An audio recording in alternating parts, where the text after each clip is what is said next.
Hello, my friends. I'm Dr. William Harris. I've spent over 30 years as a physician here in the United States, and now, in my 60s, I spend much of my time working with older adults, people just like you, folks in their 50s, 60s, 70s, who are trying to stay healthy, independent, and full of life. If you've ever checked your blood pressure and noticed the numbers creeping higher than 130 over 80, you may have felt that sinking fear. Am I in trouble? Am I already heading into the danger zone?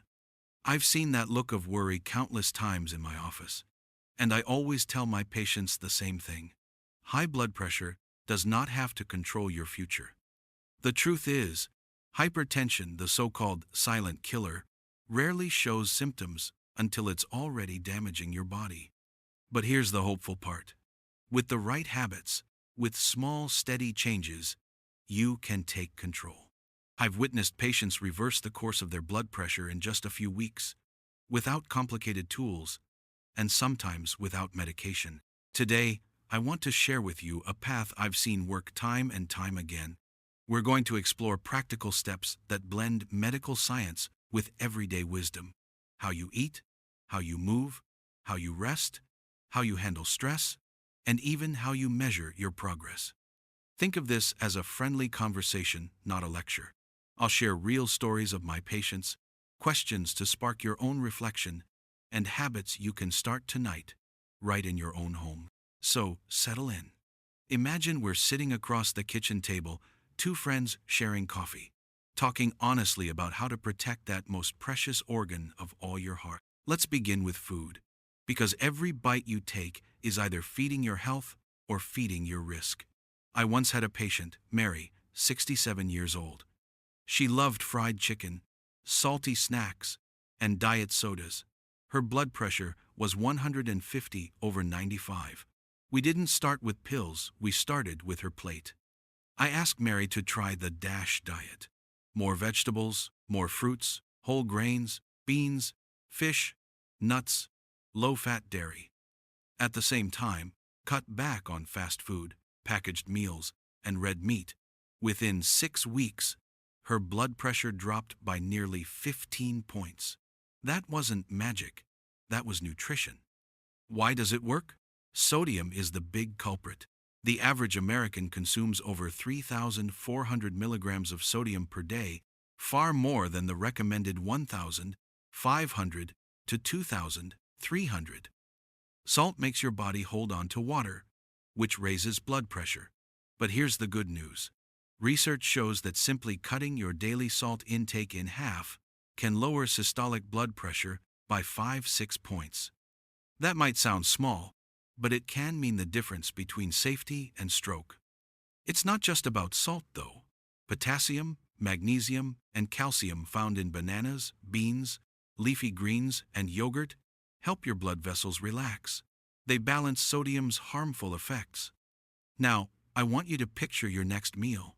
Will it be a greasy burger with fries or a fresh grilled salmon with a colorful salad? One choice pushes your numbers up.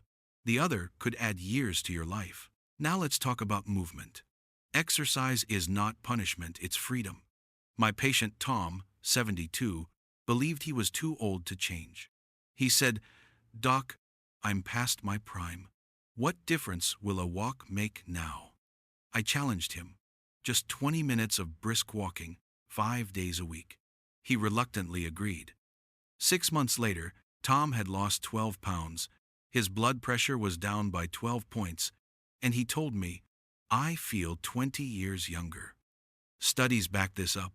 Harvard researchers followed thousands of adults for 2 decades. Those who walked briskly lowered their risk of developing high blood pressure by 31% compared to sedentary people. And exercise doesn't have to mean the gym. It can be dancing with your spouse, swimming at the community pool, cycling through the park, or even gardening. The key is consistency. Think of your body like a violin. If you only play it once in a while, the sound is rough. But when you practice daily, the music flows. Next, stress. Have you ever noticed your blood pressure climb after an argument? That's adrenaline and cortisol at work. These hormones are useful in emergencies, but dangerous when they linger. I once treated a man who was under constant financial stress. His blood pressure remained stubbornly high despite a good diet and exercise. Only when he started journaling at night, writing out his worries before bed, did his numbers begin to fall. You don't need hours of meditation to calm stress. Just 5 minutes of deep breathing can lower blood pressure temporarily. Yoga, prayer, or even a slow evening walk can reset your nervous system. And don't overlook sleep. Less than 6 hours per night raises your hypertension risk dramatically.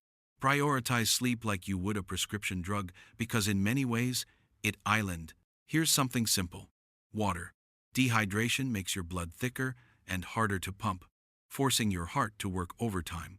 One patient admitted he drank coffee all day and little water. When he replaced half of those cups with plain water, his blood pressure improved. Aim for 6 to 8 glasses a day. Carry a water bottle. Set reminders. Flavor it with lemon if you need. Small, consistent hydration protects your vessels more than you realize. Now, I need to be frank. Alcohol and smoking are two of the strongest triggers of hypertension. Many people believe a little alcohol is harmless, maybe even healthy.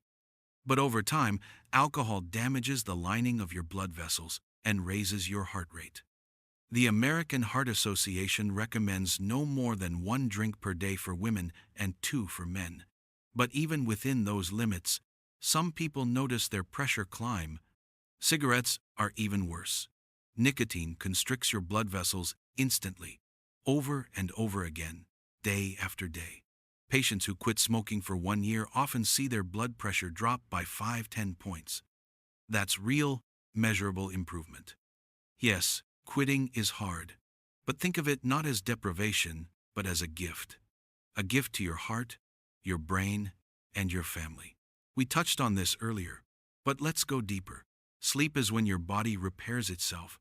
Without it, your hormones stay unbalanced, your blood vessels stay tense, and your pressure climbs. A patient of mine, Linda, struggled with insomnia for years. She thought it was just part of aging. But once we worked on sleep hygiene, turning off screens, keeping a regular bedtime, and creating a calm environment, her blood pressure numbers stabilized. Quality sleep is not luxury. It is necessity. Finally, let's talk about tracking. High blood pressure is sneaky. You might feel fine even when your numbers are dangerous. That's why it's called the silent killer. Invest in a digital blood pressure monitor. Learn the 2 numbers. Systolic, the top when your heart contracts. Diastolic, the bottom when your heart relaxes. Aim for less than 120/80. Check regularly, log your numbers, and share them with your doctor. Don't stop medication without guidance. I've seen patients feel better, stop their pills, and end up in the ER with a stroke. Please don't make that mistake. Here in the US, you can walk into a CVS, a Walmart, or use Medicare screenings. These services are your allies. So, my friends, what have we learned? High blood pressure is not destiny. It is not a death sentence. It is a warning sign and a call to action. Every meal is a chance to choose life. Every step you take is a message to your heart. Every deep breath is a reminder that you are in control. Remember Mary, who lowered her numbers with simple food swaps. Remember Tom, who discovered new energy through walking. Remember Linda, who reclaimed her nights of rest. Their stories could be your story too. If this video has been helpful, please give it a like so others can find it. Don't forget to subscribe to this channel for more guidance on healthy aging. And I'd love to hear from you. What small change are you ready to make this week? Leave your answer in the comments below. Share this video with a friend or loved one who might need encouragement. Together, we can spread hope, health, and longer life. I'm Dr. William Harris, wishing you a strong heart and a peaceful mind. Until next time, take good care of yourself.